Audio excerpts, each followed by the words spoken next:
مطلقة سألوها بعد طلاقها، حكوا لها إيش تعلمتي من طلاقك؟ حكت عدم التهور، أستمع أكتر ما أتكلم، أسيب دائما الباب موارب وأترك فرصة ثانية، أواجه مشاكلي بنفسي وما أسمح لحد يتدخل فيها. سألوها مين شجعك على الطلاق من أهلك؟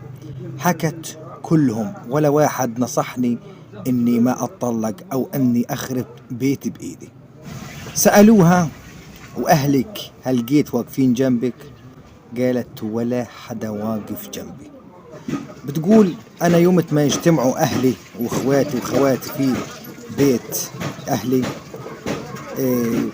كل واحد بياخد زوجته وبيمشي على بيته، وخواتي بيقعدوا بيحكوا قدامي كيف صار معاها هي وزوجها وولادها، وأنا أبحث وأنا قلبي يتقطع من الوهل اللي أنا فيه وإيش أنا عملت في حالي.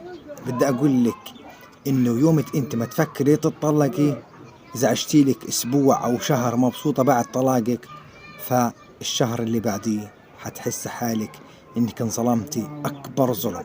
مجرد ما تشوفي واحدة هي وزوجها ماشيين في الشارع ومبسوطين وبيضحكوا، انت حتتحسري. مجرد ما تشوفي ولد وامه بيضحكوا مع ابوهم في الشارع، انت حتتحسري. مجرد اخواتك لما يكونوا مجتمعين مع اهلك كل واحد يروح على بيته هو وزوجته وولاده، انت حتتحسري.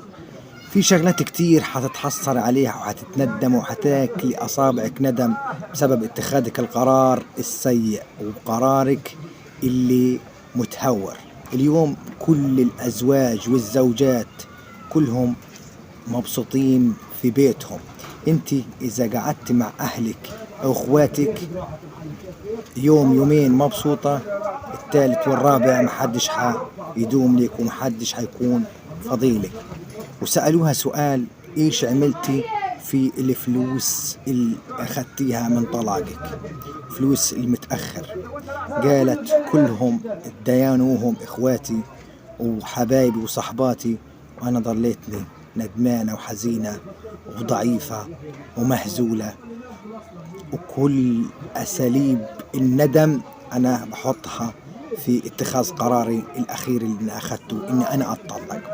وحكوا لها لو أجتك فرصة إنك ترجعي لزوجك ترجعي؟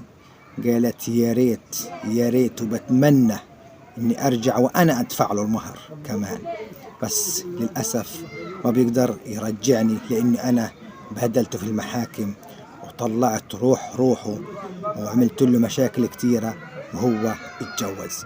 وأنا لو فكرت إني أتجوز تاني هاخد واحد أكبر مني سنا، أو آخد واحد متجوز واحدة تانية، أو آخد واحد مش جاي على مخي. يعني المشكلة اللي صارت بيني وبين جوزي ممكن تنحل بسهولة، ممكن ما تكبر لدرجة الطلاق. نصيحتي من هذا الفيديو، لو كل واحدة حابة تتطلق يا ريت تبعتوا لها هذا الفيديو وتحضروا شوف ايش بده يصير فيها.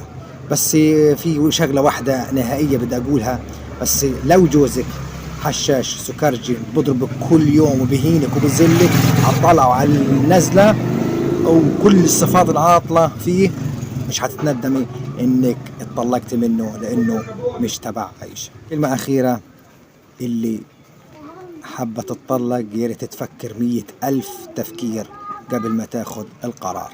إذا كان جوزك كويس معاكي وصارت مشكلة لابد إنها تتحل من غير مشاكل ولا غير طلاق.